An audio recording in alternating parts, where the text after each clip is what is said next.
You were never meant to hear this. What I'm about to tell you was buried under court transcripts, burned journals, and 3 generations of silence. Somewhere in the hills outside Charlottesville, a room once existed that even Union soldiers refused to enter twice. They said the air felt wrong, too heavy, too alive. The walls were scratched from the inside, and on the floor, they found chains set not for punishment, but for study. The last person confined there was called Jordan. No last name, no grave, just the phrase the family used in their records, the specimen. You have to understand, the South in 1847 wasn't just cotton and cruelty. It was a laboratory of hierarchy, a system designed to experiment on souls. And at its center was Dr. Edmund Covington, physician, scholar, collector of anomalies. He believed nature had hidden within it divine hierarchies, male above female, master above slave, reason above emotion. But then he met a contradiction. A human being that broke every rule his world depended on. They said she was 19. Skin like burnished copper, eyes sharp enough to unnerve any man, and a beard, full, black, and defiant. Not a disguise, a mutation. Jordan's body carried both codes, male and female woven together. And in that blasphemy of nature, Covington saw revelation, a key that could unlock the secret of control itself, because to him, science was never about knowledge. It was about possession. He didn't heal. He dissected. He didn't ask what was true. He asked what could be owned. The body, the mind, the bloodline. He wanted to understand how identity could be bred, shaped, rewritten, and he believed Jordan was proof that humanity itself was still malleable clay, ready to be sculpted by the hands of those who dared play God. In the fog of that Virginia morning, when the wagon rolled up the Covington Drive, Jordan didn't yet know she was being purchased for an experiment. She thought she was being bought for labor. But the doctor didn't see labor. He saw legacy. He saw a way to make his daughters instruments of his research. And he saw Jordan not as a woman nor as property, but as a doorway. The doorway to something he would later call the perfect line. The kind of idea that infects bloodlines for centuries. The wagon arrived at dusk. The sun had already bled out behind the Virginia hills, and what light remained turned the Covington estate the color of old bone. The slaves in the field paused, not because they were curious, but because they felt something moving with that wagon. You learn to feel evil before you see it. The driver didn't speak. He simply climbed down, handed the doctor a sealed envelope, and pulled the tarp back. Jordan stepped down slow, her wrists bound but her head unbowed. Her eyes scanned the manor, like she already knew it would become her prison. The air was thick with the smell of rain and magnolia. To everyone watching, she looked like a contradiction. A woman's body with a man's face. A soft frame shadowed by a dark, deliberate beard. But it wasn't the beard that unsettled them. It was her stillness, like she understood the weight of being watched and had decided never to flinch again. Dr. Covington smiled the way men do when they think they've discovered something divine. Remarkable, he murmured. Absolutely remarkable. He didn't speak to her. He spoke about her. As though she were already a specimen laid out on a table, he led her through a side door no servant had ever seen used. It closed behind them with the sound of a verdict. Inside, the house went silent. Even the walls seemed to listen. Covington guided Jordan to a small chamber in the eastern wing. A converted storage room, its single window high and narrow, its floor bolted with rings of iron. He told her it was temporary housing, a place for examination and care. She didn't answer. She just sat on the edge of the narrow bed, feeling the weight of the lock sliding home behind her. Downstairs, the doctor opened his journal. Every line of that book was written like scripture. Day 1 subject acquired. Manifestation of dual morphology confirmed. Voice and carriage suggest balance between sexes. An unprecedented harmony of contradiction. He wrote until the candles burned low, charting her like a map to some forbidden Eden. But what he was truly writing, though he didn't know it yet, was the blueprint for damnation, a record of one man's descent into the illusion of godhood. A descent that would devour his daughters, stain his bloodline, and turn a single human body into a myth of control. That night, Jordan whispered to the darkness, "You can chain a body, but not the truth that lives inside it." And somewhere deep within that house, the truth began to wake. 3 days passed before the doctor spoke to her again. During that time, the house operated under a strange hush. The kind of silence that follows an earthquake, when everything still looks intact, but the foundations have already shifted.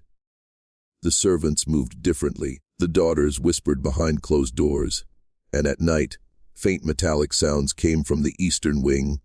Chains, locks, glass instruments clinking like ritual. On the morning of the 4th day, Covington entered the chamber with a basin, a lamp, and a small leather case. He smiled, not cruelly, but with that cold curiosity of a man dissecting something sacred. "Jordan," he said softly, testing the name like a new word in an ancient language. "You are a marvel of creation. Do you know that?" She didn't answer. He gestured for her to stand, unbuttoned her sleeve, and began taking measurements. Arm length, shoulder width, circumference of the skull. Every note he made carried the energy of revelation. "You are what Scripture could not explain," he murmured. A bridge between two orders, a biological key. To him it was science.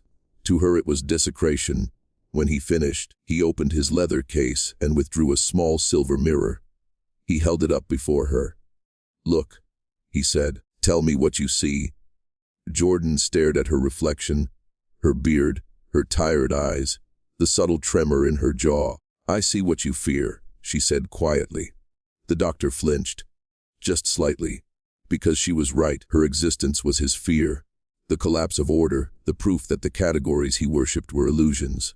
Male, female, master, slave, all fragile constructs that could shatter under the weight of one undeniable anomaly.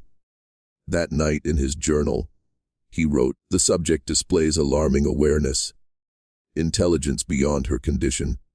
I must limit dialogue. The experiment requires purity of observation." But the truth was already tainted. Because for the first time, Dr. Covington felt something he couldn't quantify. Resistance. Not rebellion, not defiance. Something deeper. The quiet, immutable power of a being who refuses to be reduced to an experiment. Down in the servants' quarters, the whispers began. A new kind of whisper. One that spoke not of fear, but of omen. They said the bearded woman wasn't human. That she was something older. Something that had returned to remind men what happens when they try to steal the fire of creation, and that fire was about to burn. The daughters felt the change before they understood it. Sarah, the eldest, noticed first. The way her father's study door stayed locked now, the faint metallic scent of ether drifting through the hallways, the late night footsteps that moved toward the east wing and did not return until dawn. Elizabeth tried to dismiss it. "He's preparing another paper," she said. "Something for the university." But her voice wavered, because deep down, all three sisters sensed that their father's pursuit had crossed into something unholy. At breakfast, he spoke of progress, of nature's hidden mechanisms. His tone was almost sermon-like, his eyes bright with zeal. He told them that understanding was a form of dominion, that those who dared to look into the forbidden were chosen to rule. Margaret, youngest and most tender-hearted, whispered, "Father, some doors aren't meant to be opened." He smiled thinly. "That's what the fearful always say." By the second week, Sarah saw the stranger in passing. Jordan, escorted down the corridor, eyes lowered, movement slow and deliberate. For a moment, their gazes met. It lasted less than a heartbeat, but it was enough. Sarah felt the presence of a mind unbroken, a quiet defiance glowing behind exhaustion. That night, She dreamed of a locked door and voices whispering beneath the floorboards. The next morning, she entered her father's study while he was away. The journal lay open on the desk, written in his meticulous, looping hand. She read subject T, displays both sets of primary reproductive structures. Hypothesis potential generative capability in either direction. If confirmed, implications for heredity limitless. Her blood turned to ice. She turned another page. Sketches of Jordan's anatomy, detailed notes, diagrams labeled. Procedure I buy. She didn't reach the end before the sound of the door latch froze her in place. Her father stood in the doorway, eyes sharp but calm. Curiosity, he said softly, is a dangerous inheritance. He closed the door behind him, but perhaps it's time you learned what true discovery demands. He wasn't angry. He was inspired. That night, Sarah heard the lock of the eastern wing turn again. A sound that would echo in her dreams for the rest of her life. And for the first time, she realized that whatever her father was studying, he had already begun studying them. The night after Sarah was caught reading the journal, dinner at Covington Manor felt like ritual. The doctor sat at the head of the table, his daughters arrayed like disciples. The silverware gleamed, the air was thick with candle smoke and the unspoken. He poured wine, smiled, and began to speak as if nothing had happened, until his words took a turn that froze all three women in place. My work, he said, has reached a threshold. For years, I've studied the boundaries of generation, the architecture of life itself. Now I stand on the edge of proving something extraordinary. But such work demands participation. Sarah's fork slipped from her hand. Participation?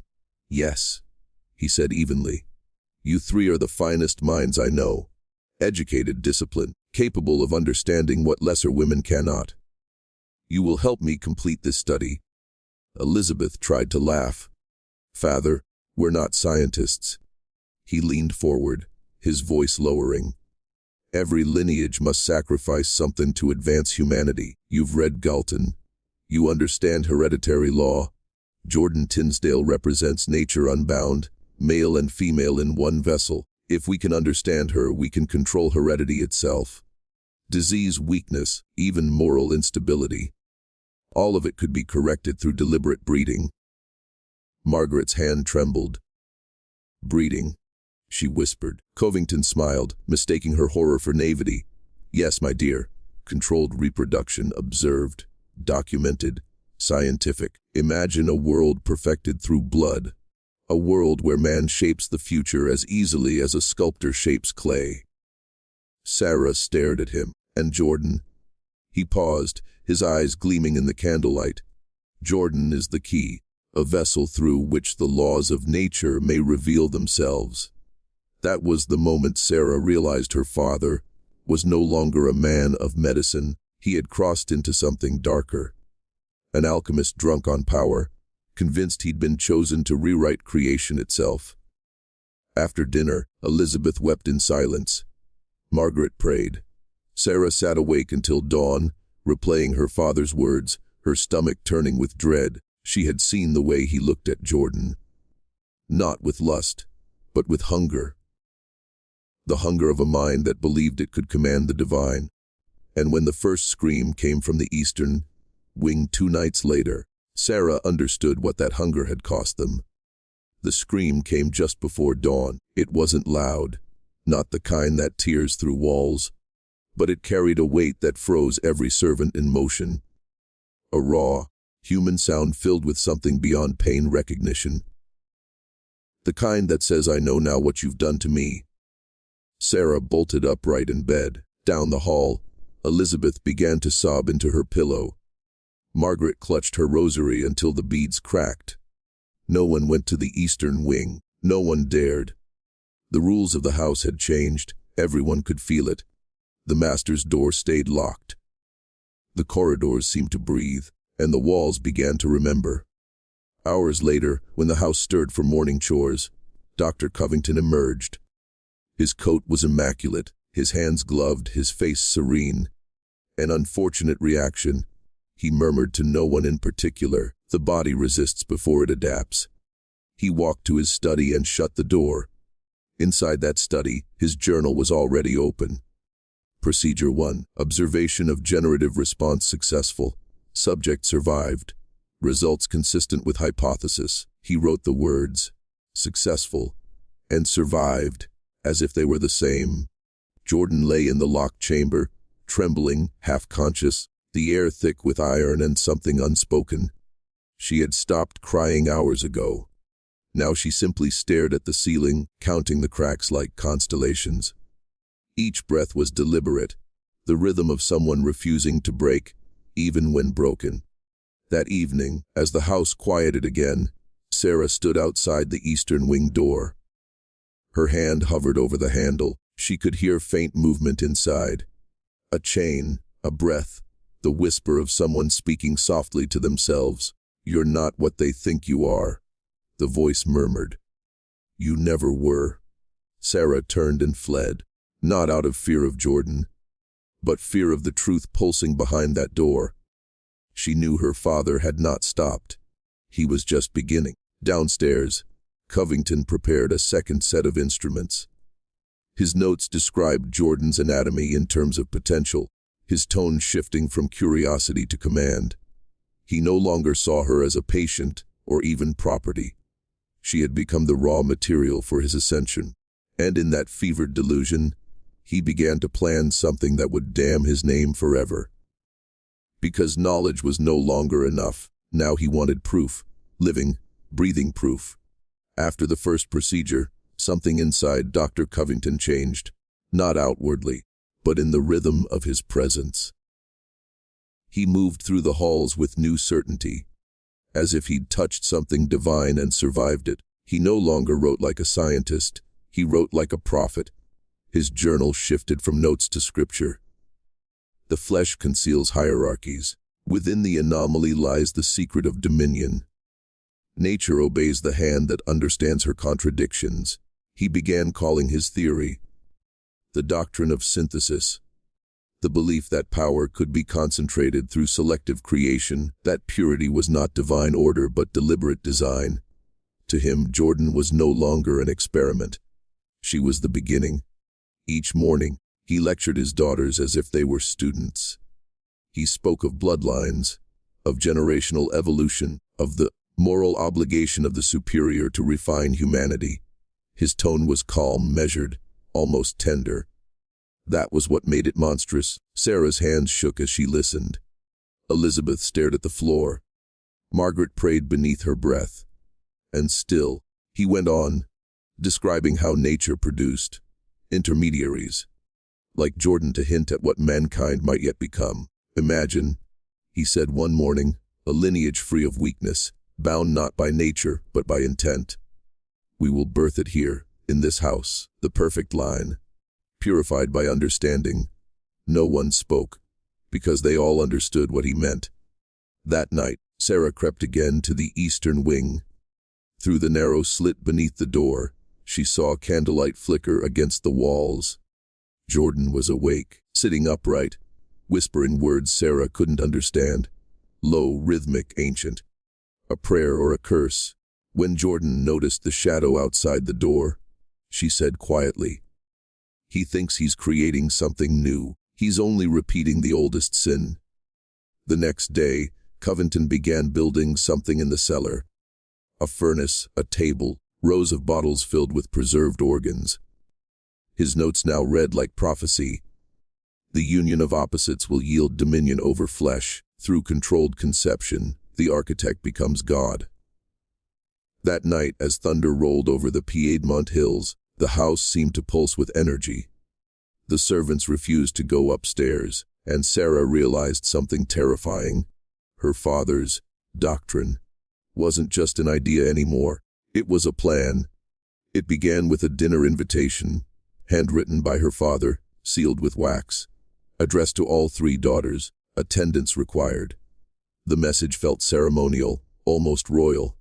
The table that night was set for 4, the silver polished to a mirror shine. But beneath the civility, the air was thick with something unspeakable. The servants lingered just long enough to light the candles before vanishing down the hall. No one wanted to witness what was about to unfold. Dr. Covington stood, glass in hand, and raised it as though delivering a sermon. "My beloved daughters," he began, "we have lived long enough under the tyranny of ignorance. The world believes creation is chance, but it is not. It is a pattern waiting for those with the courage to master it." He spoke of bloodline engineering, of how God had left humanity incomplete so that the worthy might finish his work. "You are part of that destiny," he said softly. "Through you, the line of Covington will ascend." Sarah's breath caught. "Father, what are you asking?" He smiled, gentle as a preacher soothing a frightened child. "Only your participation. You will become instruments of knowledge, vessels of revelation. The union of anomaly and inheritance will prove what generations of scholars have failed to see. Evolution by intention." Elizabeth whispered. "You mean with her?"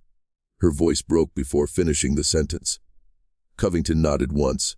"Yes, under my supervision, controlled, sacred. You must understand, this is not corruption. This is creation." Margaret sobbed openly. "You can't ask this of us." "I can," he said quietly, "because you are my blood, and blood must serve purpose." No one moved, no one breathed. The only sound was the slow ticking of the grandfather clock behind him. That night, Sarah went to Jordan's door. "He's lost his mind," she whispered through the wood. "He means to." Jordan interrupted her softly, voice calm, steady. "He means to play God. Men like him always have. They rename violation as vision. They think if they call it knowledge, the blood won't stain their hands." From that moment, the two women were bound, one by captivity, the other by inheritance, and in the silence that followed, a pact was made. If the master sought to create gods, someone within that house would have to learn how to destroy them. The pact began not with words, but with eyes. A glance through the crack of a door, where fear met defiance, and something unspoken passed between them. Sarah slipped into the eastern wing after midnight, a candle trembling in her hand. The room was colder than she expected, thick with the scent of chloroform and rust. Jordan sat upright on the cot, wrists raw from the restraints, gaze steady. "You shouldn't have come," Jordan whispered. "I can't stay silent anymore," Sarah said. "He's planning something worse. I heard him. He's building the chamber for the second generation. He means to use us." Jordan's lips curled into something between a smile and a wound. "Then he's closer to his own ruin than he thinks." Sarah hesitated. "You don't understand. He believes you're the beginning of." "I understand exactly what he believes." Jordan interrupted. "I've been studied by men like him since I was old enough to bleed. They fear what doesn't fit their categories. They name it anomaly, then cut it open to make sense of it." The candlelight flickered between them.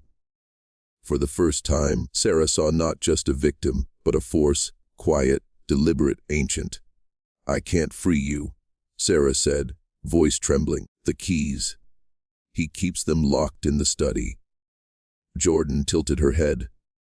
"Then you'll have to learn where he hides them, and you'll have to choose which part of you survives that choice. The daughter or the witness." The words struck Sarah like a curse and a prophecy both. Over the next days, the house became a labyrinth of secrets.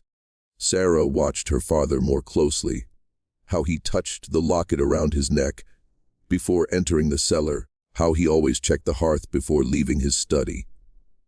And one afternoon, when the house slept in the heavy silence of rain, she found it, a small brass key, wrapped in a torn scrap of surgical gauze, hidden beneath the false bottom of a drawer.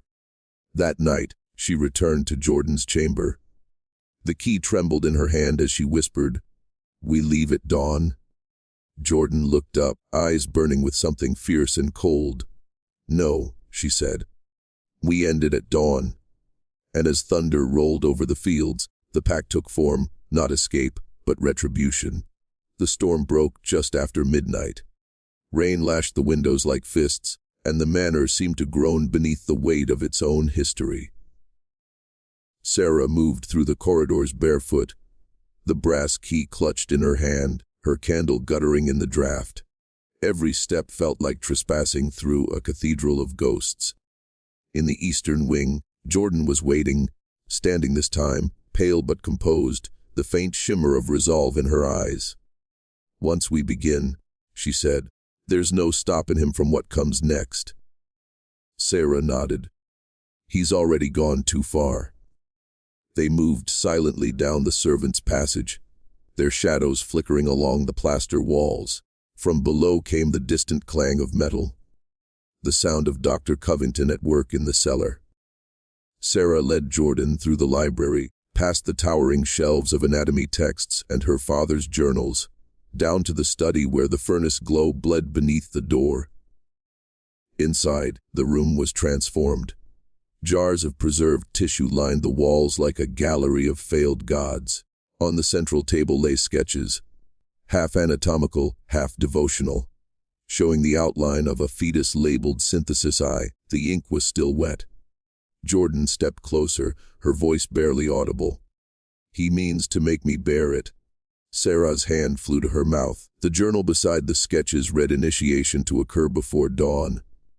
Fusion of bloodlines must be overseen personally. Purity requires sacrifice. Footsteps echoed from the stairwell. Covington's voice followed, calm and deliberate. "Sarah, come now. You've been wandering again, haven't you?" She froze. Jordan's grip tightened on her wrist. "Behind the furnace," she whispered. They slipped into the narrow alcove just as the door opened. Covington entered, coat glistening with rain, eyes shining with manic serenity. "Tonight it happens," he murmured to himself. The end of division, the reconciliation of creation itself. He moved to the furnace and began setting out instruments. Blades, clamps, a small glass vial filled with dark crimson fluid. Sarah felt her heart hammering against her ribs. Jordan leaned close, whispering, "He thinks he's creating balance, but he's only feeding the void." And when Covington turned his back, Sarah stepped forward, silent and certain, the key glinting in her hand like a weapon reborn.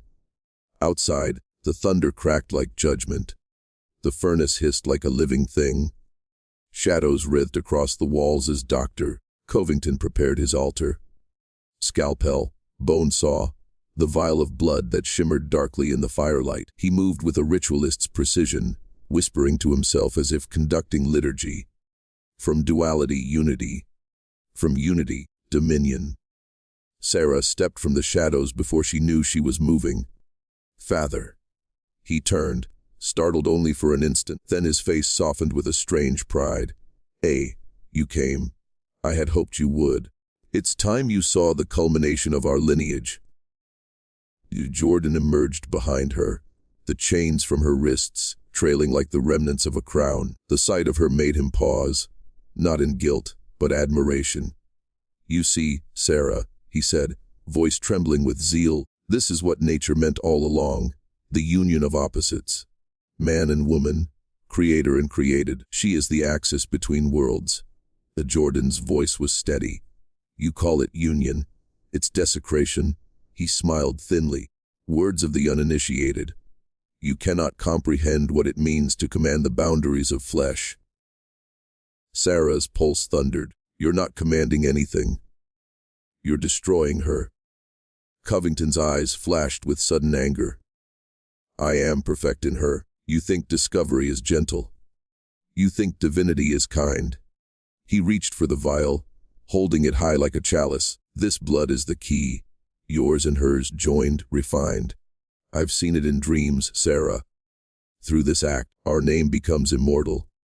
Jordan's gaze didn't waver. "You want to become God," she said. "But you've only learned how to bleed." Something broke in him then. A flicker of madness too complete to hide. He lunged toward the table, reaching for the syringe, but Sarah was faster. The key, The same brass relic that had once locked Jordan's chains drove into his wrist with desperate force. He cried out, staggering backward, the vial slipping from his grasp and shattering against the furnace stones. The liquid flared, crimson to gold, before the fire consumed it. Jordan stepped forward, voice low and final. "No more doctrine." Covington, clutching his ruined wrist, whispered, "You don't understand. I am the doctrine." Sarah looked at him, truly looked, and saw nothing divine, only a man hollowed by his own hunger. Outside, the storm reached its peak. The moment the vial shattered, the air in Covington Manor changed. The flames in the furnace roared higher than they should have. Unnatural, almost blue. And the scent of burning metal filled the cellar. The house, ancient and heavy with secrets, seemed to groan as if it finally recognized the weight of its sins. Dr. Covington stumbled backward, his wrist bleeding freely, his breath ragged but his eyes still wild with faith. "You've ruined it," he shouted. "Years of work. Divine symmetry. Lost because you lack the courage to transcend." Sarah pressed herself against the wall, trembling, while Jordan stood her ground, chains hanging loosely from her wrists. "No," Jordan said, calm as a confession. "I've freed it. You built this house as a monument to control. It ends as proof of consequence." The doctor tried to steady himself, but the smoke rising from the furnace had begun to thicken, curling into strange patterns, the scent sharp and sweet, almost intoxicating. For a moment, he looked as though he might kneel before it, not in pain, but worship. "It's responding," he whispered. "It's alive." Sarah lunged forward. "Father, stop the fire." But it was too late. The flames reached the ceiling beams, licking upward through the floorboards. Above them, something heavy cracked. A groan, a fracture. Plaster fell like snow. Jordan grabbed Sarah's hand. "We need to go." Covington turned, his face illuminated by the infernal light, his voice breaking into laughter. "Go. You think you can run from revelation?" He staggered toward the furnace, as though stepping into communion. The smoke swallowed him, his form blurring into the blaze. The laughter turned to a scream, then silence, just the fire growing, devouring the symbols of his doctrine, one by one. Sarah pulled Jordan up the cellar stairs as the house began to shudder. Paintings crashed from the walls. The chandelier fell, shattering like glass rain. They burst through the front door into the storm. Rain hammered the earth, hissing against the burning house. But it wasn't enough to quench it. The manor stood like a dying god, its windows glowing, its heart collapsing inward. Sarah fell to her knees in the mud, gasping, watching everything she'd ever known burn. Jordan stood beside her, face expressionless, rain streaming down like baptism. "It's done," Jordan said. But Sarah, shaking, whispered, "No, it's only begun." By morning, the manor was a carcass. Black stone and skeletal beams jutting against a gray sky. Smoke still curled from the ruins like breath refusing to leave the body. The storm had passed, but the air smelled of scorched flesh and medicine. Sarah sat among the ashes, her gown torn, her hands blistered from dragging Jordan clear of the debris.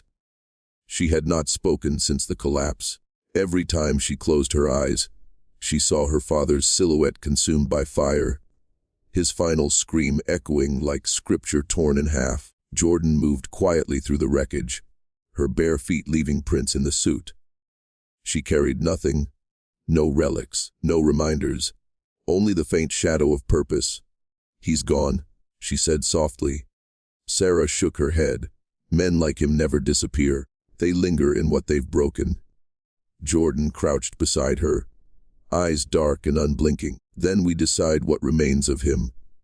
Well, for hours they searched the ruins in silence. The eastern wing was gone entirely, reduced to cinders. The cellar was a pit of molten iron and glass. But in the remnants of the study, half buried beneath a beam, Sarah found it. A charred leather book, her father's journal. The cover was scorched, But the last entry was legible. The line continues. The vessel survives. Through her, the doctrine endures. Sarah's stomach turned cold. He knew, she whispered. He knew the house would burn. Jordan's gaze fell to the page, then to Sarah's trembling hands. He thought he planted his doctrine in me. Jordan said. He was wrong. He planted it in you. The words landed like a blow. That's not true. Jordan tilted her head. You understood him. You followed him. You wanted to understand the power he spoke of. Sarah's throat tightened. I wanted to stop him. Jordan's expression softened, almost pitying. You still can, but you'll have to decide whether to bury his knowledge or use it. The wind shifted, scattering ashes across their faces. Somewhere beneath the ruin, the furnace still smoldered faintly, as if refusing extinction. Sarah clutched the journal to her chest. For a moment, she thought she heard his voice in the crackle of the dying fire. From duality, unity. Jordan turned toward the road. The world won't understand what happened here, she said. But one day, it'll find you. The Sarah didn't answer. She just stared at the smoking ruins of her home and wondered if the doctrine had truly died or merely changed form. 2 nights after the fire, the authorities arrived, drawn not by justice, but by the odor of scandal. Sheriff de Virax, a man more accustomed to whiskey than investigation, stood at the edge of the property and stared at what used to be Covington Manor. Lightning, he muttered to the deputies. Or divine punishment. Either way, the records will say the same. But Sarah knew the truth would not burn so easily. She stood near the ruins, face veiled in soot, body wrapped in a shawl too thin for the cold. She spoke little, and when she did, her words carried a distance, like they came from somewhere deeper than grief. Where's the doctor's research? De Virax asked, his tone cautious, almost reverent. Gone, Sarah said. All of it. He destroyed it himself. A lie. The journal was hidden beneath her skirts, pressed to her thigh like a secret heartbeat. Jordan lingered in the background, silent, wrapped in a plain cloak that made her look almost spectral. No one questioned her presence. The men assumed she was another servant, one of the few who survived the fire. But in the way she watched Sarah, there was understanding, a plan still breathing beneath the ash. That evening, as the deputies left and the embers cooled, Sarah approached Jordan by the remains of the garden. They'll come back, she whispered. Not for him, for what he was studying. Jordan nodded. Knowledge like his never stays buried. Men will always come for it. Sarah hesitated, then pulled the charred journal from beneath her shawl. Then we don't let them find it. Jordan took the book carefully, her fingertips brushing the blackened leather. You could burn this now, she said. You could end his legacy. Sarah looked toward the horizon, where the morning fog swallowed the fields. If I destroy it, it ends here, but if I understand it, you risk becoming him. Sarah met her gaze, or surpassing him. For a long moment neither spoke, then Jordan tore the journal in half and handed one section back. Then we share it, she said. Half with the blood, half with the will. That's the only way to keep it from owning us. The pact was silent but binding. 2 halves of forbidden knowledge. 2 survivors tied by fire, betrayal, and the birth of something neither could yet name. As dawn broke, Sarah whispered, almost to herself, the inheritance isn't his anymore. Jordan smiled faintly. No, she said. It's ours. They went their separate ways before the next moonrise. Sarah heading north with her half of the journal hidden inside a hollowed Bible. Jordan vanishing westward into the deep backcountry, where no records followed. The fire had erased the manor, but the doctrine, half scripture, half science, survived in 2 fragments that pulsed like living things. Sarah found refuge in Richmond under a false name. Widow, she told them, though no one dared ask whose. Her hands, once soft from piano keys and embroidery, now bore ink stains from long nights of transcription. She copied her father's notes again and again, studying his formulas for inheritance, his diagrams of anatomy, his obsessive theories on duality. Each line sickened her, yet also pulled her deeper, because beneath the horror there was genius. A terrible kind of truth about creation, about power hidden in the folds of flesh and spirit. She began to add her own notes in the margins, corrections, expansions, questions her father had been too blind or arrogant to ask, the kind that turned medicine into alchemy. Meanwhile, far from any town, Jordan lived in silence near the ruins of an abandoned mission. Locals whispered of a hermit woman with a beard and a voice like thunder. They said she could heal the sick, but only if they were brave enough to face their own reflection. She never denied it. The half of the journal she kept was stained and burned, but she knew it by heart. At night, she recited it like scripture, transforming it from a text of domination into one of reclamation. The same words that once justified her captivity now became the foundation of her power. Two paths diverged from one fire, the seeker and the survivor, each reshaping the forbidden into something new. Years passed. In 1861, as war ignited across the states, rumors spread of a woman doctor in Richmond who practiced strange medicine, curing the incurable. Her patients swore she knew things no man had ever written down. They called her the widow of the doctrine. And in the same year, soldiers marching through Albemarle County reported seeing candlelight flickering through the ruins of an old manor at night, and hearing a voice, low and resonant, speaking words no one could understand. Two women, two halves of a secret that refused to die. By 1863, the war had turned Virginia into a graveyard of ideals. Cities burned, men vanished, and belief itself seemed to rot in the trenches. Yet in the chaos, power often hides. And Sarah Covington knew how to harvest from ruin. Her small Richmond practice became a sanctuary for the desperate. Soldiers came with wounds that refused to close. Women came with children they couldn't explain. Sarah never turned them away. Her remedies were unorthodox. Tinctures that shimmered faintly under lamplight.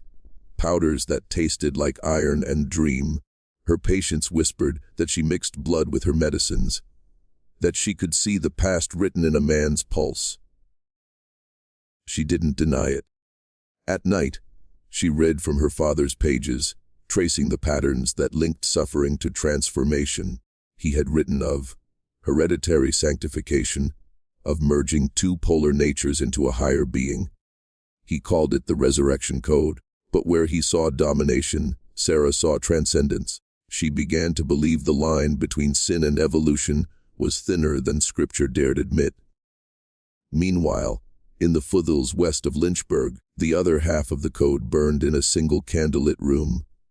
Jordan Tinsdale, the woman once known as the specimen, had become a myth whispered among the enslaved and the broken. They said she could pull nightmares out through the breath, could erase a man's memory with a single touch. But what she really did was simpler. She taught people to see what had been hidden from them. All their lives that power, like shame, was a choice. One night, under the full moon, she opened her half of the journal and read the words her former master had written before his death through hybridization divinity. She laughed, not with joy, but with revelation. He thought divinity was his to make, she murmured, but divinity was born in what he feared most. That same night, in Richmond, Sarah felt something shift, a ringing in her ears, a pressure behind her eyes. She set down her pen and whispered, "Jordan," as if the thought alone might bridge the miles between them. The candle beside her flared blue, then steadied. Across the state, Jordan raised her head from the journal and whispered, "I hear you." And though neither could explain it, they both knew the code had awakened, and it no longer belonged to the dead. By the spring of 1864, their connection had become more than coincidence. It was communion. Neither spoke the other's name aloud, yet when one wrote, the other dreamed. When one bled, the other woke in pain. Something in the ashes of Covington Manor had bound them beyond flesh and distance, a current of dark inheritance humming beneath their skin. Sarah began to test it. She filled her journal with symbols that came to her unbidden. Spirals intersecting eyes, letters that reversed when she blinked. When she traced them with her finger, her pulse quickened. On the other side of Virginia, Jordan would stir in her sleep, her breath syncing with Sarah's, her heartbeat echoing the same rhythm. It was no longer just study, it was invocation. One night, Sarah conducted what she called the alignment. She placed her father's half of the journal inside a copper basin surrounded by salt and candlelight, and read his final words backward. She expected silence. Instead, the flame shuddered and elongated, turning the room blue. Across the state, Jordan awoke to the scent of copper and smoke. The walls of her small room seemed to breathe. When she opened her eyes, she saw a figure. Not her master, not her shadow, but Sarah, standing barefoot in the doorway of her mind. "You shouldn't have called me," Jordan said, her voice trembling between words.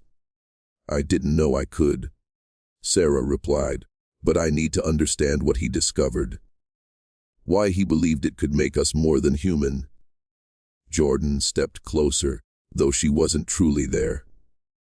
"Because he mistook wholeness for godhood. He thought merging opposites would make him divine. He never realized it would destroy him instead." Sarah's voice cracked. "Then why are we still connected?" Well, Jordan's eyes burned like dying stars.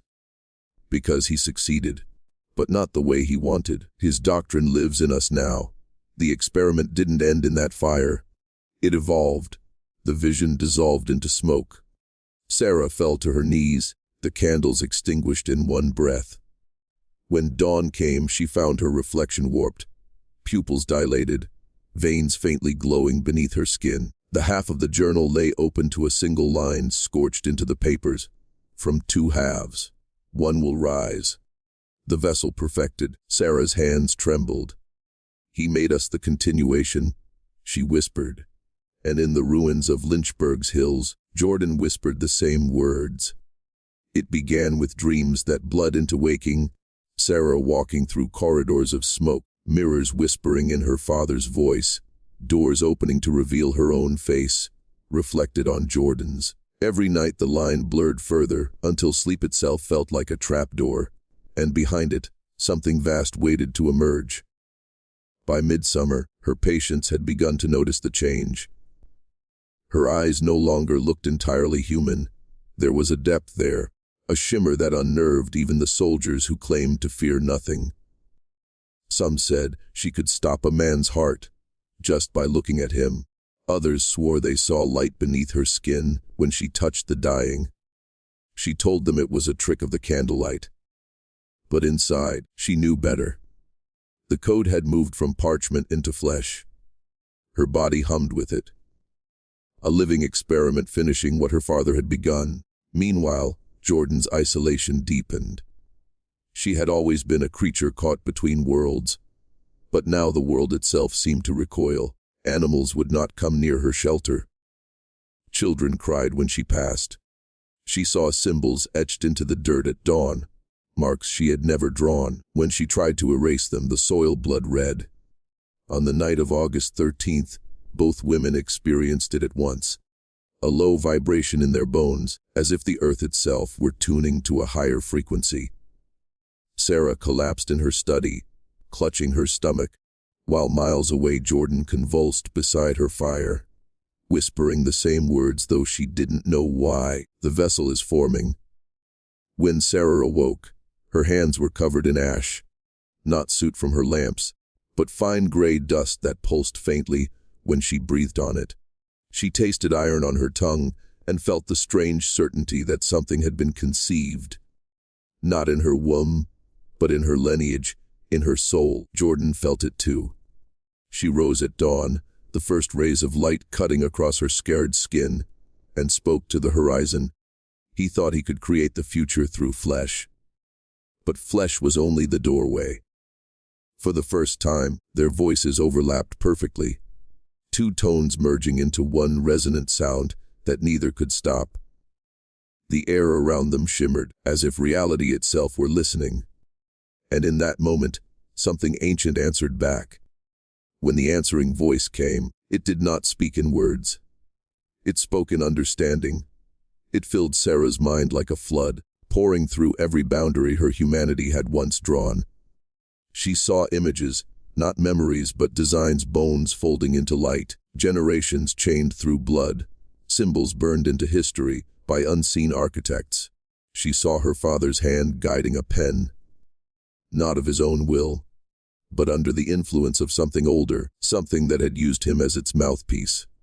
The doctrine was not his invention.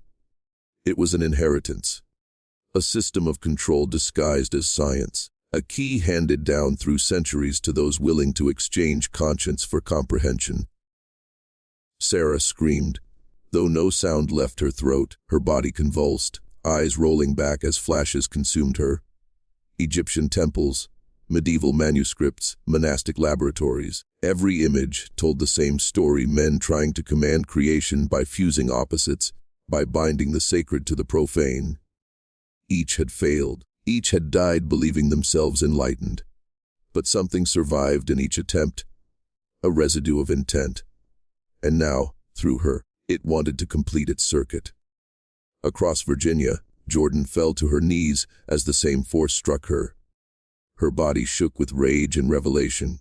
"You used him," she hissed to the empty air. "You used all of them." The air thickened. The voice came, layered and calm. "He was chosen. So are you." Jordan spat blood into the dirt. "I am not your vessel." "You already are," the voice replied. "One in body, one in mind. The doctrine only needs reunion." The words burned through both women simultaneously. Miles apart, they spoke in unison, as if pulled by an unseen thread, one half in light, one half in shadow. "Bring us together, and the world remakes itself." Sarah collapsed against the wall, breath ragged. "If we meet," she whispered, "something ends." A Jordan, staring into the horizon, whispered the same. "Or something begins." That night, the moon turned crimson over Virginia. Horses panicked, clocks stopped. Every reflective surface, water, glass, polished steel, shimmered with faint twin silhouettes. The doctrine, dormant for centuries, had found its completion in two women bound by blood, violation, and defiance. They did not yet understand what would awaken when they finally stood face to face, but the world had already begun to feel the tremor. By the winter of 1865, Virginia was a ruin of ash and silence. But somewhere amid the collapse, two figures moved toward each other, drawn by a gravity neither could resist. Every night, Sarah dreamed of the hills where her father's manor once stood. Every dawn, Jordan saw the same vision, the burned foundations glowing faintly, as though waiting for their return. The doctrine had chosen its meeting ground. Sarah left Richmond under cover of fog, carrying the half of the journal that still pulsed with a faint, unnatural warmth. Her footsteps left no trace in the snow. She walked for 3 days without sleep, following a whisper that came not from outside, but from within. Jordan was already there when she arrived, standing among the blackened stones, her cloak torn, her eyes reflecting the faint glow beneath the earth. Neither spoke. The wind howled through the ruins, but between them was only stillness. "You came," Sarah said at last. "I had to," Jordan replied. "It wouldn't stop until we did." They stepped closer, the air thickening around them.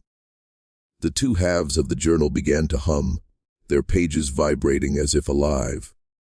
When they touched them together, the script rearranged itself, ink flowing like veins across parchment until the words formed a single phrase neither had ever seen. "Union is not creation, it is remembrance." A pulse erupted from the ground, throwing both women backward. The ruins glowed red, then white.